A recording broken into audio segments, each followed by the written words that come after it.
কুল in কুনতুম তুহিব্বুনাল্লাহ ফাত্তাবিউনি ইউহিব্বুকুমুল্লাহ কইয়া আল্লাহ প্রসঙ্গ ঘুরাই লিছেন। ভাইরা বন্ধুরা, আরেকটা জিনিস হলো, এরপরে আল্লাহ পাক বলেন ওয়ায়াগফির লাকুম যুনুবাকুম ওয়াল্লাহু গফুরুর রহিম। আল্লাহু আকবার, জোরে কোন। আল্লাহ কই, বান্দা যখন তুমি আমার বন্ধুর পিছনে পিছনে হাঁটতে আইয়া আমি আল্লাহর বাড়ি পর্যন্ত পৌঁছতে যাইয়া তুমি হুচটকায় পড়বা, কখনো কখনো ফইরা তোমার পায়ে একটু ব্যথা লাগবে, কখনো কখনো ফইরা তোমার গায়ে একটু ধুলাবালি লাগবে। বাচ্চা যখন মার কাছে আসতে চায় কখনো কখনো ফইরা যায়, ফললে মা টান দিয়ে বুকে তুলবার সময় কিন্তু কাপড়টার একটা জারা দিয়া লয়, ঠিক না? বাচ্চাটার গায়ে ধুলা লাগছে, মা কিন্তু ঝাড়া দিয়া ধুলাটারে সরাইছে। আল্লাহ কয়, বান্দা আমার বন্ধুর পিছনে পিছনে তুমি হাঁটার চেষ্টা করেছো, আর মাঝে মাঝে তুমি হুচটকে পড়ে গেছো। এর অর্থ হলো মাঝে মাঝে তোমার গায়ে কিছু গুনাহ লাগছে, মাঝে মাঝে তোমার শরীরে কিছু গুনাহ আর আচর লেগেছে, ধুলাবালি লাগছে মানে গুনার কিছু আচর লেগেছে। কিন্তু আমার বন্ধুর পিছনে পিছনে নিয়ত কইরান হাঁটার কারণে আমি আল্লাহ তোমাকে আমার কুলে তুলবো। তোলার আগে তোমার গায়ের যে গুনার ধুলাবালিগুলি ওয়ায়াগফির লাকুম যুনুবাকুম, তোমার ধুলাবালিগুলিও আমি ঝাইরা পরিষ্কার করে দিব। মা যেমন সন্তানকে কুলে তোলার আগে ঝাড়া দিয়া শরীরের ধুলাবালিগুলি পরিষ্কার করে কুলে উঠায়, আল্লাহ রাব্বুল আলামিন কয়, বান্দা তোমাকেও আমার কুদরতে কুলে তুলবো। তোলার আগে তোমার গায়ে যে কিছু গুনার ধুলাবালি লাগছে এটাও আমি পরিষ্কার করে দিব। আল্লাহু গফুরুর রহিম। আমি আল্লাহ শুধু গুনাহ ক্ষমা করি তা না, আমি দয়া আর মায়ার সাথে গুনাহ ক্ষমা করি। আমি বান্দা তোমার গুনাহ মাফ করি রাগান্বিত হইয়া না, আমি তোমার গুনাহ মাফ করি গুসা হইয়া না, আমি তোমার গুনাহটাও মাফ করি অন্তরে দয়া লইয়া। সুবহানাল্লাহ, আরেকটু জোরে কও না সুবহানাল্লাহ। এজন্যই সাহাবায়ে কেরাম রাদিয়াল্লাহু তাআলা আনহুম তারা দিন বুঝতেন না, রাত বুঝতেন না, দাঁড়ানো বুঝতেন না, বসা বুঝতেন না, একটাই বুঝতেন আমার গোটা জিন্দিগির নমুনা কেমন করে রসুলের নমুনায় হয়ে যায়, বসাটা কেমন করে নবীর নমুনায় হয়, হাঁটাটা আমার কেমন করে নবীর নমুনায় হয়, আমার ব্যবসা কেমন করে নবীর নমুনায় হয়, আমার সামাজিক অবস্থান কেমন করে নবীর নমুনায় হয়, আমার বুট আমানত এটা আমার নবীর নমুনায় কেমন করে হয়, সমাজের দায়িত্বশীল কারে বানাবো এটাও আমার মন গড়া নিয়তে নয়, এটাও আমার নবীর তরিকায়, ঠিক কিনা জোরে কও। আযমাল খালকি ওয়া আশরাফাল খালকি ওয়া আহসানাল খালক ওয়া আজমালাল খালকি ওয়া আনওয়ারাল খালকি ওয়া আকমালাল খালক মিনাল হুসনি ওয়াস সিদারাতি ওয়াল বিলায়াতি ওয়াল হিকায়াতি ওয়াল হিদায়াতি ওয়াল আমানাতি ওয়াল ইমামা হুয়া উদওয়াতুন নুজমাতুন কুদওয়াতুন রুতবাতুন উসওয়াতুন হাসানা সাইদা ইলা সিদরাতিল মুনতাহা ফি লাইলাতিল মিরাজ ফি লাইলাতিল মিরাজ কাশাফাত তুজা সুম্মা দানা সুম্মা দানা সুম্মা দানা ফাতাদাল্লা فكان قاب قوسين أو أدنى صلى الله عليه وعلى آله وأصحابه وبارك وسلم وبارك وسلم تسليما كثيرا كثيرا أما بعد فأعوذ بالله من الشيطان الرجيم بسم الله الرحمن الرحيم قل إن كنتم تحبون الله فاتبعوني يحببكم الله ويغفر لكم ذنوبكم والله غفور رحيم وقال رسول الله صلى الله عليه وسلم كل أمتي يدخلون الجنة إلا من أبى قيل ومن أبى يا رسول الله قال من أطاعني دخل الجنة ومن عصاني فقد أبى أو كما قال النبي عليه الصلاة والسلام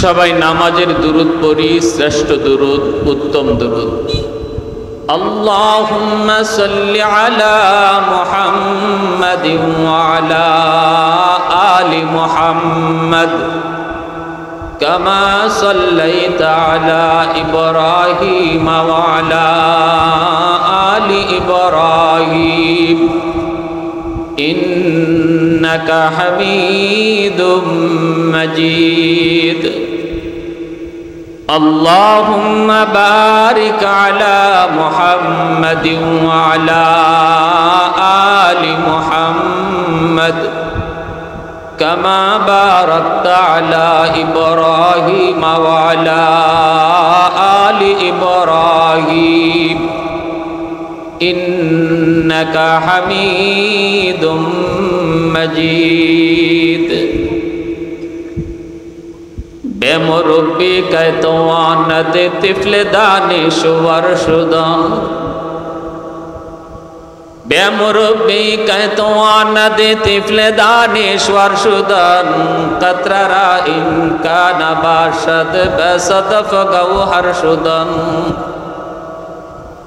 روزہ حبایت کشیدن انتظار بے شمار روزہ حبایت کشیدن انتظار بے شمار تاکہ در جوف صدف بارا شود در عدن افتح حبایت کے تایہ کے مشت پوش آج پشت میش شاہد راح لگردد یا شہید را کفن ماہ و حبایت کے تائے کے نطفہ از پشت رحم صفدر خیزت بمیدہ یا عروس انجمن سال و حبایت کے تائے کے سنگ اصلی زافتاب لال گردد در بدخشا یا عقیق اندر یمن دور و حبایت کے تائے کے مرد صاحب دل شواد با یزید اندر خراسا یا اویس اندر قرن لا الہ الا اللہ شبائی لا الہ الا اللہ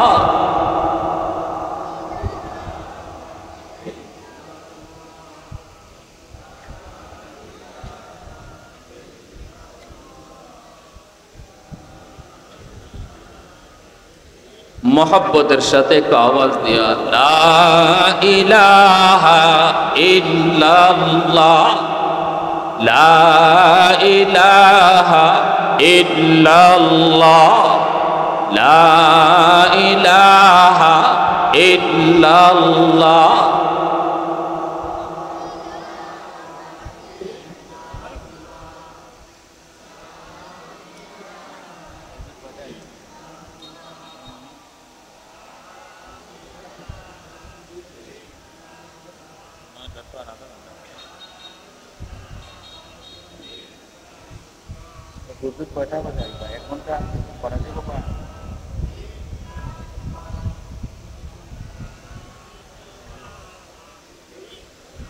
লা ইলাহা ইল্লাল্লাহ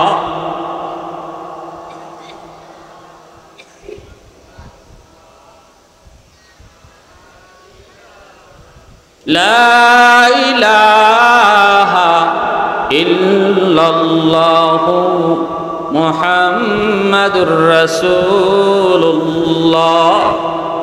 জোরে সুরে বলি সাল্লাল্লাহু আলাইহি ওয়াসাল্লাম। ঐতিহ্যবাহী ইত্তেহাদুল উলামা দিনারপুর নবীগঞ্জ হবিগঞ্জের উদ্যোগে আজকে সিরাতুন নবী সাল্লাল্লাহু আলাইহি ওয়াসাল্লাম সম্মানের সম্মানিত সদর ইজলাস সভাপতি, উপস্থিত মঞ্চে আসীন জাতির বিবেক, জাতির কর্ণধার, এ জাতির সূর্য সন্তান উলামায়ে কেরাম, ব্যবসায়িক ভাইরা, কলিজার টুকরো যুবক, পর্দার আড়ালে পর্দানিশীন মা ও বোনেরা, মুআজ্জাজ হাজিরিন, সময় কম, যেহেতু মুনাজির আজম আল্লামা অলিপুরি দামাত বারকাতুহুম চলে এসেছেন, এজন্য লম্বা আলোচনা করার কোনো অবকাশ নেই। আমার তেলাওয়াতকৃত আয়াতে আল্লাহ পাক রব্বুল আলামিন আমাদেরকে একটা মেসেজ দিয়েছেন। পৃথিবীর সকল মানুষ আল্লাহকে পেতে চায়, এমন কোনো মানুষ খুঁজে পাওয়া যাবে না যদি আপনি তারে বলেন আপনি কি আল্লাহকে চান, এমন কোনো মানুষ নেই যে বলবে না আমার আল্লাহ লাগবে না। সবাই বলবে হ্যাঁ আমি আল্লাহকে চাই, ঠিক না? মুসলিম বলেন অমুসলিম বলেন, মুসলমানের ভিতরে যে যত দলেরই বলেন, যে যত ফিরকার লোকে বলেন, সবাই আল্লাহকে চায়। মাজারে যে যায় হেও আল্লাহরে তালাশ করতেই যায়। বাবার দরগায় যে যায় তারে জিগাইল কইব আমি আল্লাহরে চাই। সমস্যাটা এক জায়গায়, উদ্দেশ্য সবার ভালো, কিন্তু সমস্যা কোথায়? সমস্যা হলো আল্লাহকে যেই পথে হাঁটলে পাওয়া যায়, যে রাস্তা ধরে হাঁটলে আল্লাহ পাওয়া যায়, আমরা এই রাস্তা দিয়ে হাঁটতে রাজি না। আল্লাহ চাই ঠিক, আল্লাহর বাড়ি যাইতামও চাই, কিন্তু আল্লাহর বাড়ির রাস্তা কোনটা এটা আমরা মন গড়া তালাশ করি। আল্লাহ নিজে এই আয়াতে তার বাড়ির যাওয়ার রাস্তা বলে দিছেন। আমার তিলাওয়াতকৃত আয়াতে আল্লাহ আল্লাহকে পাওয়ার কোন রাস্তা, এই রাস্তাটা আল্লাহ নিজে কয়ে দিছেন। যার বাড়িতে আমি যাব সে যে রাস্তা দিয়ে আমারে যাইতে কইব, আমি এই রাস্তা দিয়া না হাইটা নিজের মন গড়া যদি হাঁটতে থাকি সারাদিন সারা রাত, তবুও কি তার বাড়ির যাওয়া সম্ভব? জোরে বলে। একদম সহজ কথা বলতেছি, সহজ ভাষায়, যা আমরা সহজে বুঝি। আমি যার বাড়ি যাব সে যে রাস্তা দিয়ে যেতে বলবে আমাকে ও রাস্তা দিয়েই যেতে হবে, তবেই তার বাড়ি পাবো। আমরা আল্লাহর বাড়ি যেতে চাই, আল্লাহকে পেতে চাই, আল্লাহকে ভালোবাসতে চাই, সব ঠিক, কিন্তু আল্লাহ আমাদেরকে যেই রাস্তা দিয়ে যাইতে বলেন আমরা এই রাস্তা দিয়ে আল্লাহর বাড়ি যাইতে রাজি না। আমরা যার যার মতে মতে হাঁটতেছি আর আল্লাহরে খুঁজতেছি, ঠিক না? নি জীবন ভর হাঁটতে পারবো, মরণ পর্যন্ত তালাশি করতে পারবো, আল্লাহর বাড়ি আর দেখা মিলবে, আল্লাহকে পাওয়া যাবে। আল্লাহ আমার তিলাওয়াতকৃত আয়াতের পরিষ্কার তার হাবিবকে ঘোষণা দিয়েছেন, বন্ধু কুল আপনি বলে দিন, ইন কুনতুম তুহিব্বুনাল্লাহ ফাত্তাবিউনি ইউহিব্বুকুমুল্লাহ। বলে দাও যে সকল মানুষের আমি আল্লাহকে চায়, আমাকে পেতে চায়, আমাকে ভালোবাসতে চায়, তাদেরকে বলে দাও আমাকে পাওয়ার রাস্তা কোনটা। তুমি যেই পথ দইরা বন্ধু আমি আল্লাহরে পাইছো, এরা যদি তোমার পথ দইরা আয় তবেই আমি আল্লাহরে পাই। সহজ ভাষায় বললাম। আল্লাহ কি বলছেন? আমার আপনার নবী যেই রাস্তা দিয়া আইটা আল্লাহ পাইছেন, আল্লাহ এখন বন্ধু তুমি কয়া দাও তোমার উম্মত রে, এরাও যদি তোমার ফিসে ফিসে আয়, তোমার পথ দইরেই যদি আমি আল্লাহরে তালাশ করে তবেই তারা আমাকে পাবে। তাহলে বোঝা গেল নবীর পিছনে পিছনে হাঁটা ছাড়া, আমার আপনার নবীর পিছে পিছে হাঁটা ছাড়া, নবীর পথ দইরা যাওয়া ছাড়া আল্লাহকে কখনো পাওয়া যায়, তালাশ করতে পারবো, বাট আল্লাহর দেখা মিলবে। এই কথাটি আল্লাহ এই আয়াতে পরিষ্কার ভাষায় ব্যক্ত করেছেন। আর বলছেন বন্ধু বইলা দিও ওরা তোমার পথ ধইরা হাঁটতে যাইয়া যখন নিয়ত কইরা সহি পথ ধরব, সহি নিয়ত লইব, আমারে পাওয়া এটা সহি নিয়ত, তোমার পথ ধরা এটা সহি তরিকা।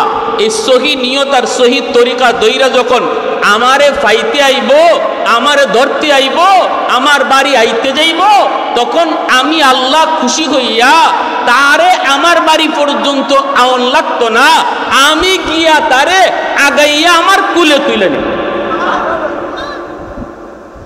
এই কথাটা কিভাবে আসলো?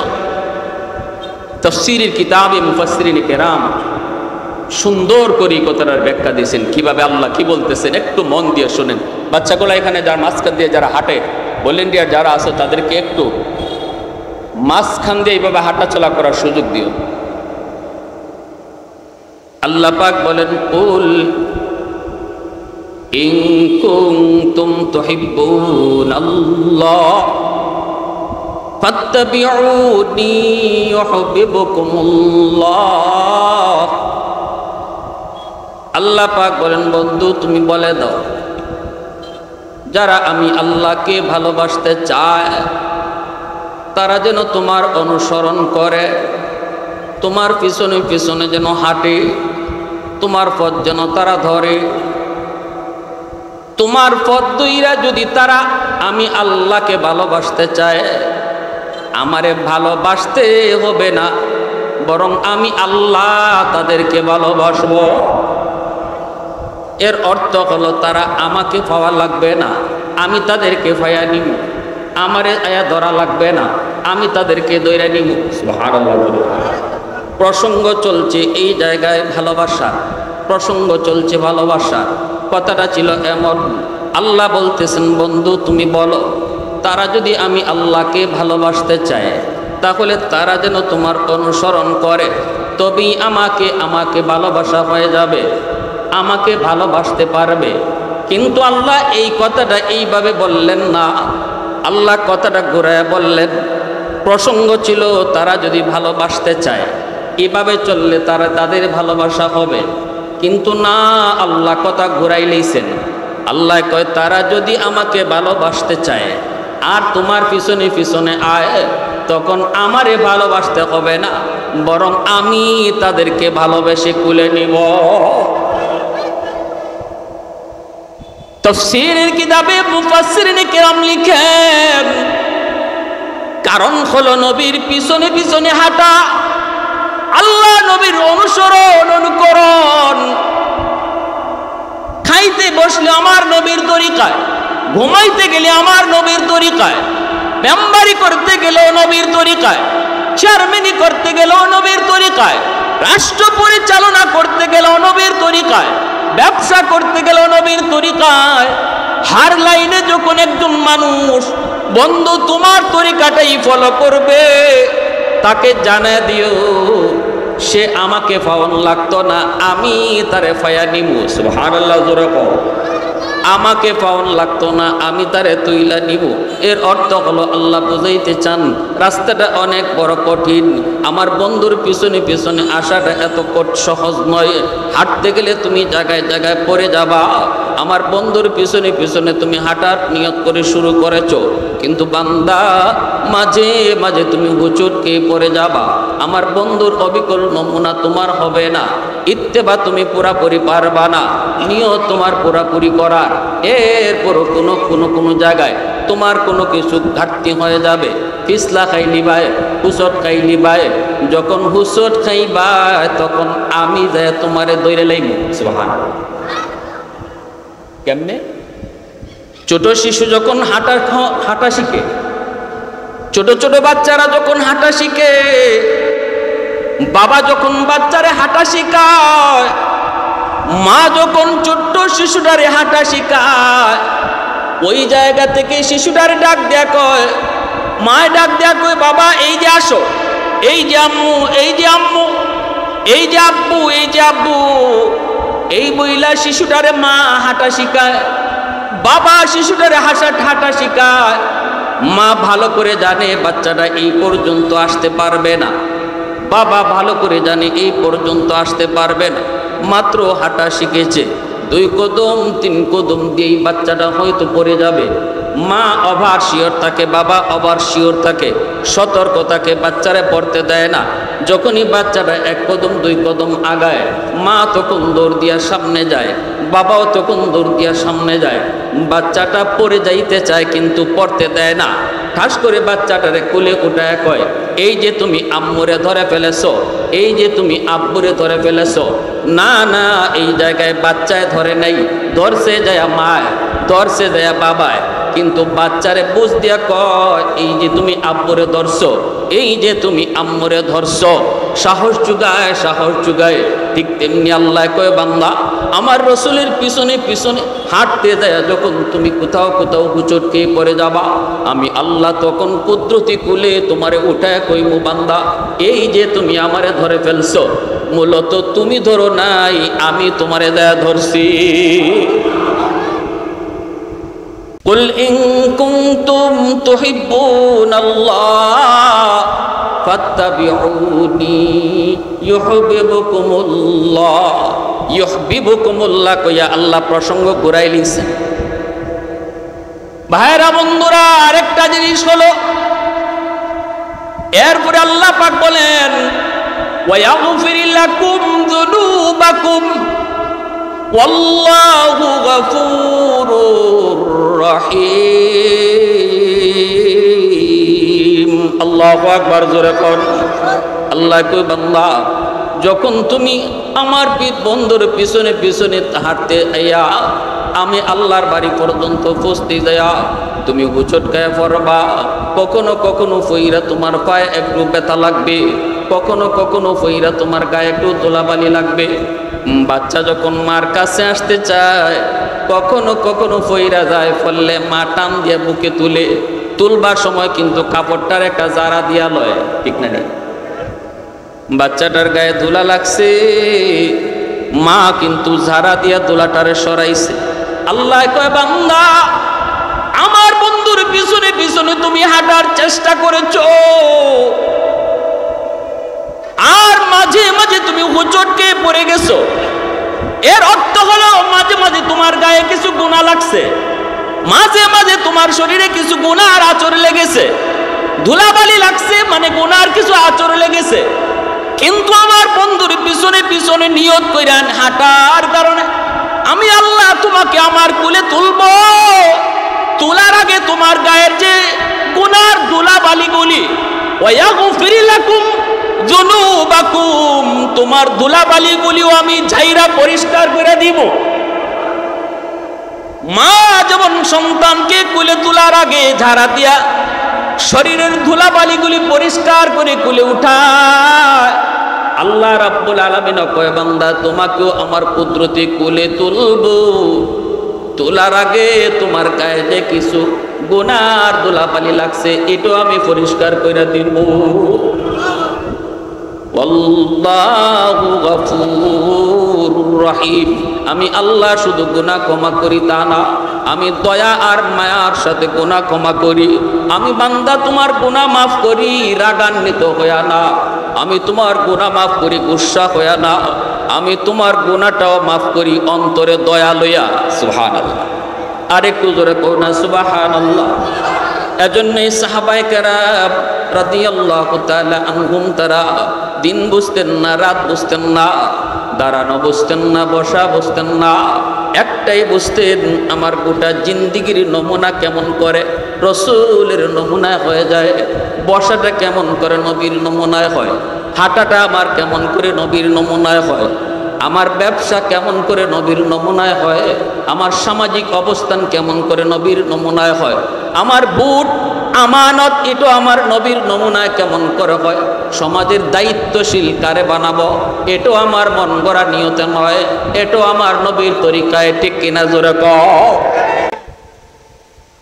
একটাই সমস্যা, সমস্যা একটাই, ভালো করে বুঝি, কিন্তু আমি আজকে চলতেছি আমার মর্জি মতো, আল্লাহরে চাই রসুলকেও চাই, কিন্তু কোন পথে হাঁটলে আল্লাহ পাওয়া যায় এই পথে না।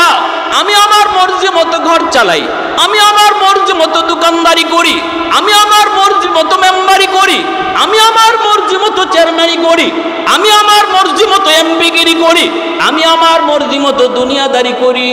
আল্লাহ তো বান্দা মর্জি মতো চলবি, মরণ পর্যন্ত চলতে পারো, মুখে তুমি দাবিও করতে পারো আল্লাহরে চাই, কিন্তু আমি আল্লাহ বললাম মরণের আগেও একদিন আমার দেখা পাইবা। সাহাবায়ে কেরাম রাদিয়াল্লাহু তাআলা আনহুম আল্লাহর নবীর অনুকরণ করছেন, আল্লাহ তাদেরকে দামি বানায়া দিয়েছেন, খাইতে বসলেও তারা নবীর অনুসরণ করেছেন। আব্দুল্লাহ ইবনে উমর রাদিয়াল্লাহু তাআলা আনহু নবীজির বহুত বড় একজন সাহাবী, সঙ্গী সাথী তাদেরকে নিয়ে সফরে বের হয়েছেন মরুভূমির একটা প্রান্ত। ওই জায়গায় যাবার পর তিনি বলতেছেন কাফেলা থামো, কাফেলা থামায়া তিনি উটের পিঠ থেকে নামলেন, কিছু দূরে যায় তিনি হাজত সারলেন, কিন্তু সাথী সঙ্গীরা বুঝলেন তিনি হাজত সারেন নাই, হাজত সারার মতো তিনি বইছেন, এরপরে ওইটা চলে আসছেন, আইসা আবার বলতেছেন কাফেলা চলো।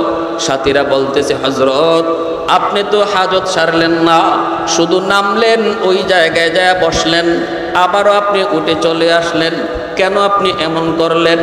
আব্দুল্লাহ ইবনে ওমর রাদিয়াল্লাহু তাআলা আনহু নবীজির সাহাবী, তিনি তখন চোখের পানিটা ছাইরা কয় সাথীরা রে, এই জায়গায় আসা মাত্রই আমার স্মৃতি চারণ হয়েছে, আমার মনে পড়ে গেছে একদিন আমি দয়ার নবী মায়ার নবীর সাথে এই জায়গা দিয়ে কোথাও যাইতেছিলাম, এখানে আসা মাত্রই নবীজি বলেছিলেন আব্দুল্লাহ একটু থামো, আমার হাজতের প্রয়োজন হয়েছে। নবীজি ওই জায়গায় যায়া তিনি বসছেন, বইসা তিনি হাজত সারছেন, এরপরে আবার আমরা রওনা দিয়েছি। আমার মনে পড়েছে এই জায়গায় আসা মাত্রই জায়গাটা দেখে আমি চিনে ফেলেছি, ওই সেই জায়গা যেখানে আমার প্রিয় নবী বসে বসে তিনি হাজত সারছেন। আমি আমার মনে জিগাইলাম আব্দুল্লাহ একটু বল বল, তুই কি এখানে হাজত সারবি? যদি সারতে পারো তাহলে আমার নবীর নমুনায় হয়। আল্লাহু আকবার জোরে কও। যদি নবীর নমুনায় হাজত সারতে পারো এই কাজটা অন্তত নবীর নমুনায় হয়। কিন্তু আমার মন কয়, আমার দেহ কয় না রে আব্দুল্লাহ, এই মুহূর্তে তো তোমার হাজত সারার কোনো চাপ নাই, তাহলে তুমি কি করবা? তখনই আমার মন আমারে ডাক দিয়ে কয় আব্দুল্লাহ রে, হাজত যদিও তুমি সারতে পারবা না, কিন্তু তোমার প্রিয় নবী এই জায়গায় আসার পর যেইভাবে উটের পিঠ থেকে নামলেন, আবার ওই জায়গাটাতে যেইভাবে বসলেন, আবার যেমন করে উটের পিঠে উঠলেন, এতটুকু কাম তো তুমি নবীর নমুনায় করতে পারো। والليل में जुल्फ मोहम्मद के तरन्नुम, والليل में जुल्फ मोहम्मद के तरन्नुम, والشمس برخسار अहमद के तरन्नुम।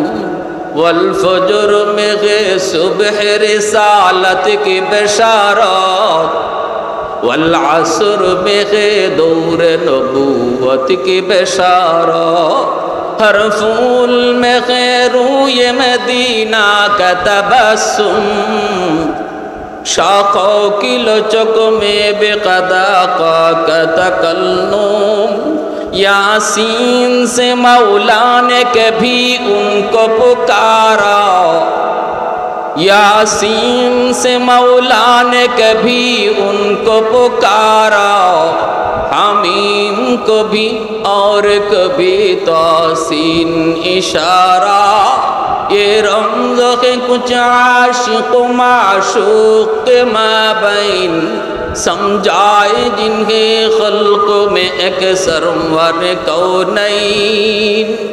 मोहब्बतेर साथे बोली अल्लाहु আকবার, आरो जोरे बोली अल्लाहु আকবার। বাইরে বন্ধুরা, এবার তাহলে বলুন, সাহাবায়ে কেরাম এইভাবে নবীর অনুসরণ অনুকরণ কইরা তারা লসে সিলেট না লাভ করছেন? আওয়াজ দিয়ে কোন লস না লাভ? আরো জোরে লস না লাভ? বর্তমানে তামাম দুনিয়া জুড়ে মুসলমানের বিপর্যয়, মুসলমানের লস, একমাত্র কারণ নবীর তরিকা ছাইরা দিছি। নবীজির নমুনা নাই। আজকে আমার ব্যক্তি জীবনে নবীর অনুসরণ নাই, আজ আমার সমাজ জীবনে নবীর অনুসরণ নাই, রাষ্ট্রীয় জীবনে আমার নবীর অনুসরণ নাই। সব কিছু নিজের মর্জি মতো, ঠিক কি রাজরে কও? সব কিছু নিজের মর্জি মতো, যার কারণে তামাম বিশ্ব জুড়ে মুসলমানের বিপর্যয়। বন্ধু দুইজন, একজন খুব অসুস্থ, ঘনিষ্ঠ বন্ধু একজন আরেকজনের ছাড়া কোথাও যায় না এমন। ওই বন্ধু অসুস্থ, আরেক বন্ধু সুস্থ। এলাকায় ওয়াজ মাহফিল, একজন ভালো আলোচক আসতেছেন। যে বন্ধুটা অসুস্থ সে তার বন্ধুকে বলতেছে, দোস্ত আজকের মাহফিলটা যাওয়ার খুব ইচ্ছা ছিল। দোস্ত রে, হুজুরে বয়ানটা আমার খুব শুনবার ইচ্ছা, কিন্তু পারলাম না বিছানায়। দোস্ত এক কাজ কর, তুই মাহফিলটাতে যা, নে আমি তোরে রিক্সা ভাড়া দিয়া দিই, আওয়া যাওয়ার ভাড়া, আর মোবাইলে কিছু এমবি ঢুকাইবে, নে আমি এমবির টাকাও দিলাম, আর আওয়া যাওয়ার পথে কিছু বুটমুড়ি খাইস, এটাও কিছু অতিরিক্ত টাকা দিলাম। দিয়া সব পুঞ্জি ফাট্টা বন্ধু দিয়া তারে ওয়াজে ফাটাইছে, ওয়াজটার রেকর্ড করার জন্য, ঠিক না নেই? সে কইছে ঠিক আছে দোস্ত, অসুবিধা নেই। আসার পথে সে তার পুরানা বান্ধবীরে পাইছে, প্রেমিকা রঙ্গিলারে ভাইয়া, তার হুশ নেই। এখন ওয়াজে যাওয়ার কথা ভুলে গেছে। প্রেমিকা দেখেই যখন চোখ টিপা দিছে, হে রিক্সা থেকে নামিয়া বুট মুড়ি খাওয়ানি শুরু করছে।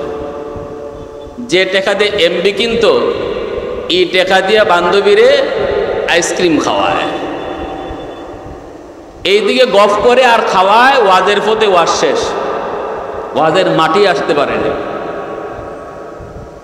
এখন বন্ধুর সাথে দেখা দেয় না, শরমে কি কইব। পরের দিন বন্ধু তো আর ওয়াজ পাইলই না, বাজারও গেছে। অসুস্থ বন্ধু একটু সুস্থ হইছে, বাজারে গেছে। বাজারে গেছে পরে দেখে মাছাটা হেওয়া আইছে। দোস্ত দূর থেকে দেখা যায়, এই ফাঁকে ওই দোস্তর সাথে আরেকজনে মাইল লাগছে, এমন মার, খেসা মার। আর হ্যাঁ এখান থেকে চেয়ে চেয়ে দেখতেছে। আর মানুষে কই, কিমিয়া জীবন ভর দেখলাম, তার লাগি জান দিছ, কেউ তার দিকে চোখ তুলে দাগাইতে পারছে না, তুমি আগে যায় দাঁড়াইছো। আজকে তোমার সামনে তোমার দোস্তরে ফিটায়, আর তুমি চেয়ে চেয়ে দেখতেছো। ঘটনা কি? ওই এর কপালও আরো কিছু মার দরকার। কেনে? দোস্ত অনেক কষ্ট পাইছে, পুঞ্জি দিলাম আমি তোরে, আমার পুঞ্জি তুই রঙ্গিলার তলে ব্যয় করলে, আমার কাম করলি না।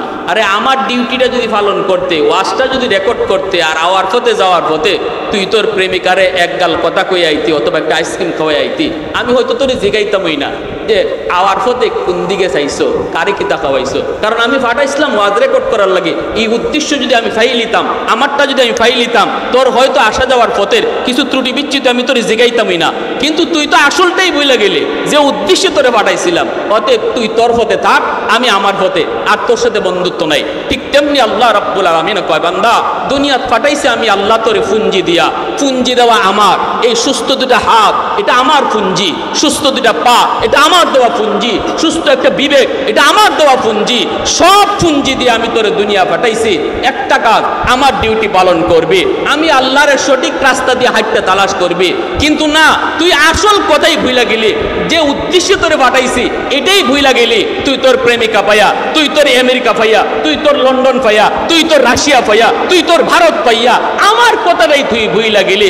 অতএব যা, আজ থেকে তোর সাথে আমার বন্ধুত্ব নাই, তুই তোর পথে থাক, আমি আমার পথে। এজন্যই আল্লাহ আমাদের বন্ধু হওয়া সত্ত্বেও আমাদেরকে আজকে দুশ্মন মারে, আল্লাহ ছায়া ছায়া দেখে, এরপর আল্লাহ সাহায্য করে না। কারণ আল্লাহর কুদরতি কলিজায় আমরা কঠিন থেকে কঠিন ব্যথা দিয়ে ফেলছি। আল্লাহু ওয়ালিয়্যুল্লাযীনা আমানু, আল্লাহ পরিষ্কার বলছেন ইমানদারের বন্ধু আমি। বন্ধু যদি আল্লাহ হয়, বন্ধুরে মারে, বন্ধু ছায়া দেখে কেমন করে? একমাত্র কারণ এটাই, একমাত্র কারণ এটাই, আল্লাহর কুদরতি কলিজায় আমরা ব্যথা দিয়ে ফেলছি। অতএব আল্লাহর খুশি করা ছাড়া আমাদের মুক্তির কোনো পথ, আওয়াজ দিয়া বলেন, আমেরিকা, লন্ডন, রাশিয়া, চীন সব লইয়া মুক্তি পাওয়া সম্ভব না যদি আল্লাহরে খুশি করতে না পারি। আল্লাহরে খুশি করা ছাড়া আমাদের মুক্তির কোনো পথ নাই। বেলাল হাবশি, হাবশার গোলাম, কালো বেলাল, গোলামের ভূত গোলাম, এরপরও আল্লাহর দরবারে এত দামি। শুধুমাত্র আমার নবীরে হাঁটতে, বইতে, শুইতে, খাইতে সব জায়গায় নবীরে দেখতে দেখা, নবীর মতো চলার কারণে একজন গোলামকে, একজন সাধারণ কালো বেলালকে আল্লাহ দামি বানাইছেন। শুধু তা না, যে মসজিদের ইমাম নবী, এই মসজিদের মুয়াজ্জিন হইছেন বেলাল, সরওয়ারে দু জাহান, আল্লাহ দোস্ত কিন্তু তার পিএস বেলাল হাবশি। আবু বকর সিদ্দিক, হযরত ওমর ফারুক রাদিয়াল্লাহু তাআলা আনহুমার মতো সাহাবীরও আমার নবীর সাথে দেখা করার আগে বেলালের পারমিশন নিতে হতো। আওয়াজ দিয়ে কোন সুবহানাল্লাহ, আওয়াজ দিয়ে কোন সুবহানাল্লাহ। বেলালের পারমিশন নিতে হতো। হযরত ওমর বলছেন, আমি ওমর তো এমন ছিলাম, ওকে আমি ওমর তো এমন ছিলাম, উটটা খালি করতাম, আমার কেডায় চিনত, কেউ চিনতই না আমি উমর কেডা। শুধুমাত্র আমার নবীর কাছে আসার কারণে আর আমার নবীর নমুনায় নিজের জীবন গড়ার কারণে আজ আমি উমরকে দুনিয়ার মানুষ চিনি। সুবহানাল্লাহ, ঠিক না নি ভাই? বেলাল হাবশি রাদিয়াল্লাহু তাআলা আনহু, আল্লাহর দরবারে কত দাম। রমজান মাস, মায়ার নবী, দয়ার নবী, তিনি সেহরি খাইতে বসছেন। সেহরি টাইম শেষ, বেলাল আজান দিয়ে ফেলবেন গো। আজান দেওয়ার আগে বেলাল ভাবতেছেন আমার নবী সেহরি খায়া শেষ করলেন কিনা, একটু যায় দেখে আসি। তিনি দরজার কাছে এসে দেখেন নবীজি এখনো সেহরি খাইতেছেন, সেহরি খাওয়া নবীর শেষ হয় নাই। অথচ বেলালের ধারণা মতে সেহরির টাইম শেষ, মুয়াজ্জিন সাহেব ফজরে আজান দিয়ে দিবে, কিন্তু নবী এখনো খানা খায়। বেলাল দরজার সামন থেকে আওয়াজ দিয়া কয়, নবী গো সেহরির টাইম শেষ। আল্লাহর নবী কয়, ঠিক আছে বেলাল যাও, শুনছি। বেলাল চলে আসলেন। কিছুক্ষণ পরে বেলাল আজান দিয়া দিবেন ফজরের। এর আগে তিনি ভাবতেছেন আবার দেখে আসি মায়ের নবী তিনি খানা খাওয়া শেষ করলেন কিনা। দরজার সামনে এসে দেখেন সরওয়ারে দু জাহান এখনো তিনি সেহরি খাইতেছে। নবীজির পাশে একজন মানুষ, অপরিচিত একজন মানুষ আমার নবীর পাশে বসা। বেলাল আইসে ডাক দেয়া কয়, নবী গো, ওগো নবীজি সেহরি টাইম শেষ। নবীজি তখন মুচকি হাসি দেয়া কয়, ঠিক আছে বেলাল শুনছি, যাও। বেলাল আবারও চলে আসলেন। আইসা আবার আজান দিয়া দিবেন, একদম গাড়ি মুখ লাগিয়ে গেছি গিয়া। মনে হয় বেলালের ধারণা মতে সেহরির টাইম ওভার হয়ে চলছে।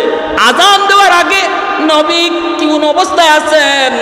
আবার বেলাল দেখতে গেলেন, যে দেখেন এখনো নবী খানা খাইতেছেন। সুবহানাল্লাহ, জোরে কও। এইবার হযরতে বেলাল চিন্তায় পড়ে গেলেন, ঘটনা কি? নবী আমারে শুধুমাত্র কোন, ঠিক আছে বেলাল যাও, শুনছি, কিন্তু খানা তো নবী বন্ধ করেন না, অথচ সেহরির টাইম ওভার হয়ে চলছি। বেলাল দরজার সামন থেকে আওয়াজ দেয়া কয়, নবী গো, খুদার কসম সেহরির টাইম শেষ। যেই মাত্র বেলাল কয় খোদার কসম সেহরির টাইম শেষ, সাথে সাথে নবীজি কয় আমার বেলাল কসম খেয়ে ফেলছে। মুখে যা ছিল নবী সাথে সাথে তা ফালাইয়া দিছেন, পেটে আর কিছু দেন নাই, পানিটা পর্যন্ত নবীজি আর খান নাই। সোজা চলে আসলেন মদিনার মসজিদে, ফজরের নামাজ পড়ায় নবীজি মিম্বরে বসলেন, সাহাবায়ে কেরামকে ডাক দিলেন। নবী বলতেছেন সাহাবীরা রে আসো সামনে আসো, আমার বেলালের ইজ্জত আমার আল্লাহর কাছে কি পরিমাণ, আমার বেলালের সম্মান আল্লাহর দরবারে কি পরিমাণ একটু শুনে যাও। সাহাবায়ে কেরাম গুল হয়ে নবীর কাছে বসছেন। নবী বলতেছেন বেলাল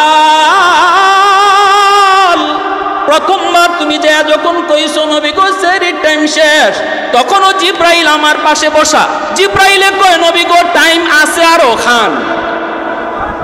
দ্বিতীয়বার তুমি যা যখন কইছো সেহরির টাইম শেষ, তখনও জিব্রাইলে কয় নবী গো আল্লাহ কইছে টাইম আছে আপনি খান, বেলালে জানেন আপনি খান। তৃতীয়বার যখন তুমি যাই কইছো সেহরির টাইম শেষ, তখনও জিব্রাইলে কয় নবী গো আরো কিছু টাইম ছিল, কিন্তু আপনার বেলাল কসম করার কারণে আল্লাহ পাক বেলালের কসমের ইজ্জত রক্ষার্থে টাইম অফ করে দিছে। বেলালের ইজ্জত আর সম্মানে আল্লাহ কসম রক্ষার্থে টাইম আল্লাহ অফ করে দিছে।